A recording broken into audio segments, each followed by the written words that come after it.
What I wanted from you from that first conversation is, I think I just asked you loads of questions. Does he get the film, right?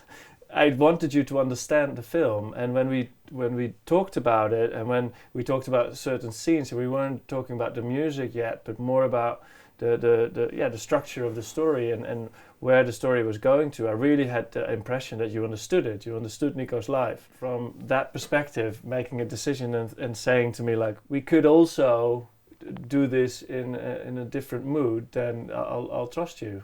At the very beginning, you were kind of asking for some traditional like Roma sound. The whole troubadour thing, the gypsy sound, was so important to me, but I didn't really understand how I wanted it in the film, because that Roma gypsy sound is so specific, and the kids listen to such a specific kind, Manele. Yeah, I remember talking about Manele. And I wanted it to be authentic, but on the other hand, you don't want to copy just any gypsy music because that doesn't relate to them.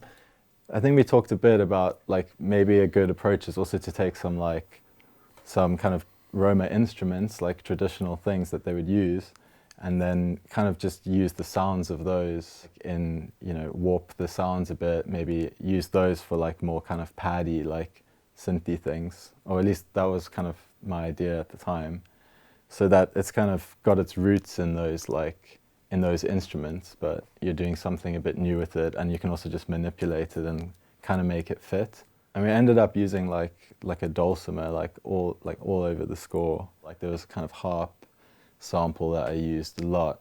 It's so kind of stretched and turned into something else, but I kind of like the idea that at the end of the day, this is still like a sound that comes from a harp. Yeah. And just things like that, mandolin or a little concertina accordion. I was quite relieved hearing that option of why not use the instruments instead. There was one cue like in the film that was kind of like a Manele sound alike. Yeah, the money making sequence.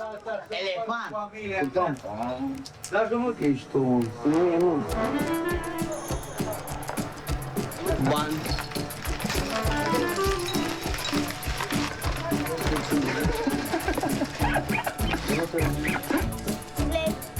Yeah.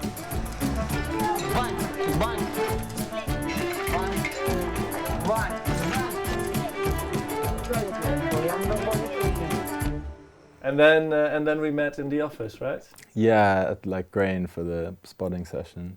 For me, that was when I was really started to feel a bit more comfortable. Just the pure thing of just going through the film with like you and the producer and the editor, and everybody just kind of giving their notes and saying like why this temp track is like this here, or like, it's not really giving this much here, but we wanted to do this. For me, the most terrifying thing was sending the first batch. Look, we had been working on the edit. When I said a year, it's probably more, maybe even 2 years that we had been working on the edit and listening to temp tracks. So removing that temp track and putting your track in, that is quite a big deal. Do you also find it hard to write something that is your own while having the temp track, knowing what the temp track was? What I try to do is just like listen to the temp track once and then I like turn it off. In the beginning you rely on it a bit more, but once you start to get like a sound and you've got some themes that you have that you want to bring back later, you've got more of a language established later on, and you can kind of use the stuff that you've used before as the basis. Instruments, melodies.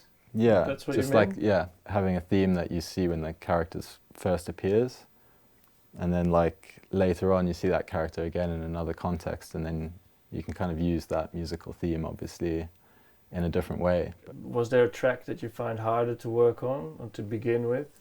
A really tricky track was the kind of main one for Bruce Lee when you first see him, but you said like he's always wearing chains. Yeah. So it's like he has a soundtrack. Yeah. Yeah. So it's kind of like he's always got this like chinking, metal bells and. So it was like that was actually the kind of starting point for that cue. Was like, okay, we're gonna have. I think I tried to get some chains to record, and I couldn't find like a proper big one. So I got some like bells, just usual like percussion bells, and then I kind of slowed them down. And so then I kind of thought like maybe this would be a cool one to just, instead of trying to think of like which chords and which melodies I should use, like what if I just think of it like as a percussion thing? Let me just play some stuff and try and like layer it up and just build it up.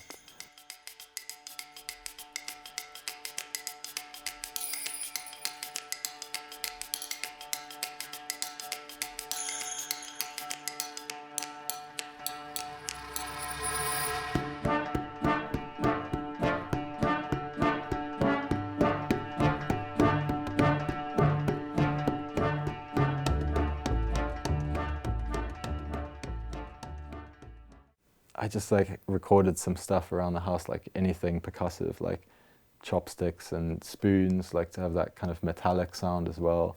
And you used like a kind of a dulcimer, a cymbalom, like just kind of hitting the same note, like bong, bong, bong, bong.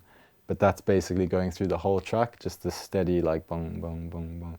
The way that the track builds around it, you hear it kind of dipping in and out, but it's like always there.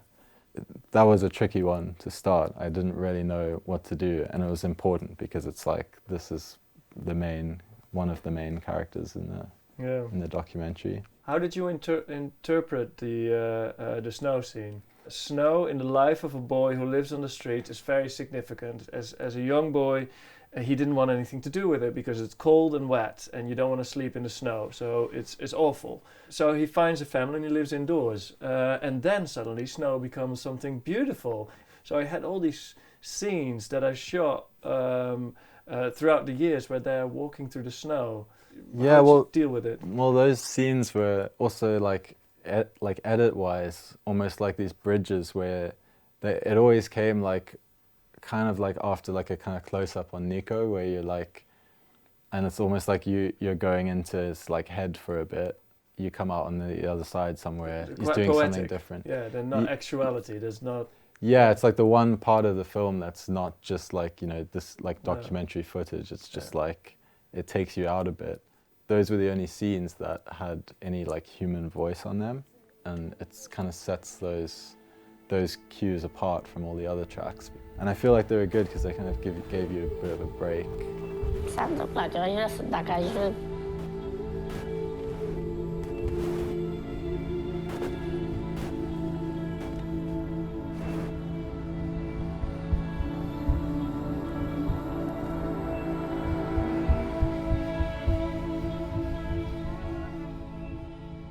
Did you kind of notice that the music was kind of different there, or? No, I love the interpretation, and it had to be different.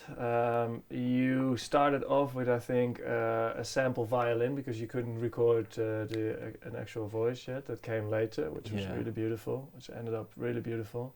Yeah, we actually recorded that here with did you? Tom Schmitz did the vocals, and then we recorded like a viola player called Lindsay Wright as well. So I really wanted to have those, like some kind of real people playing there, doing their thing, and I think it really like adds so much life. Yeah, that was stunning. It did exactly what we hoped it would do, that bit and more. So the other one I really liked, it was one of the first ones I did, was it was like the intro scene. So the very first scene, that was the first time that I thought like, okay, actually making a bit of like my own sound. I had like one microphone and a bunch of like little instruments, and I was like, I'm just going to record like my own samples basically with what I've got. And I think the two like favorite things that I had that came out of that was like this little kind of concertina accordion, like a little wooden one, quite like out of tune, and some of the buttons were broken, but I was like, it kind of sounded like it had a good like character to it. And then there was also like a button that it kind of clears air through the reeds to kind of clear it out. So you hold it in and it's kind of does this like bellows sound. And it was like this kind of breathing sound. And I recorded like a mandolin as well, just playing through the open strings, like with some tremolo stuff.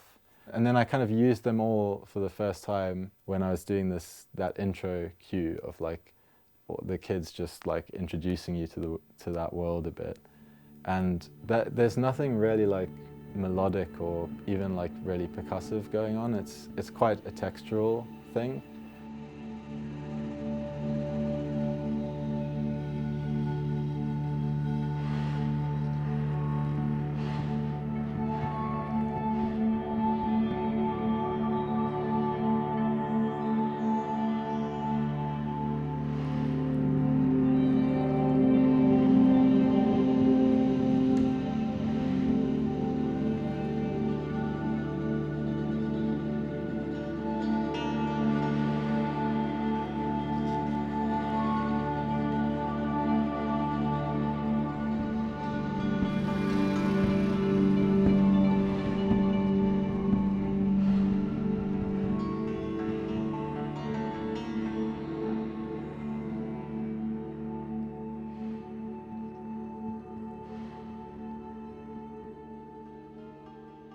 these are all sounds that I made. So I think that cue was like the first one where I felt like comfortable that I could kind of be making some sounds that are just for us with this film, not relying on anything else. And just after that, I think then it was like the mix. A friend, John Joe, mixed it just at his house. How do you find communicating like to a composer musically? Initially, I want to talk to another creative who has its own discipline and its own technique to worry about. I wanted you to understand the film, and I wanted to trust you for putting your thing into it. I wasn't worried whether I would hit the right notes, whether I would get my point across technically. With this film, there is so many directions you can go to. Yeah. I want to give you handles to hang on to, and to give you my idea of what I mean and what I want to come across, and the bits that I feel very strongly about. I think I've got that across. Yeah. And then it was your turn to do your bit, but I wasn't going to say like, well, actually, this should be in a C minor. Yeah. That doesn't make any sense for me to say that. How was it for you making a soundtrack from the score? Yeah.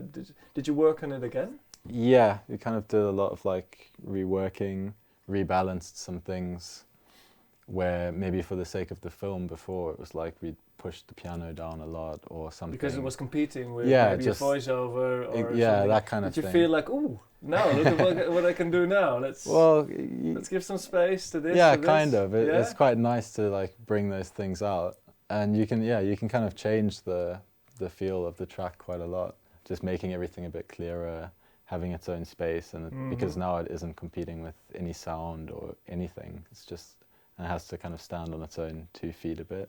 Very subtle things, and then we had it mastered by a great engineer called Cicely Bolston at Air Lyndhurst, in the mastering studios there.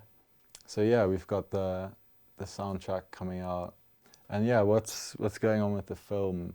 Well, the 28th of June, 9 p.m. on PBS on Friday. That's a Friday night. Will be a UK broadcast premiere. So We'll be on TV, and we're still in the festival season. So we're still doing festivals. We've been winning awards, yay! Yeah. The best, the ones that I really love is a couple of days ago in Buenos Aires. I couldn't be there unfortunately, but we won the Audience Award, which is obviously one of the best ones to win, right? Yeah.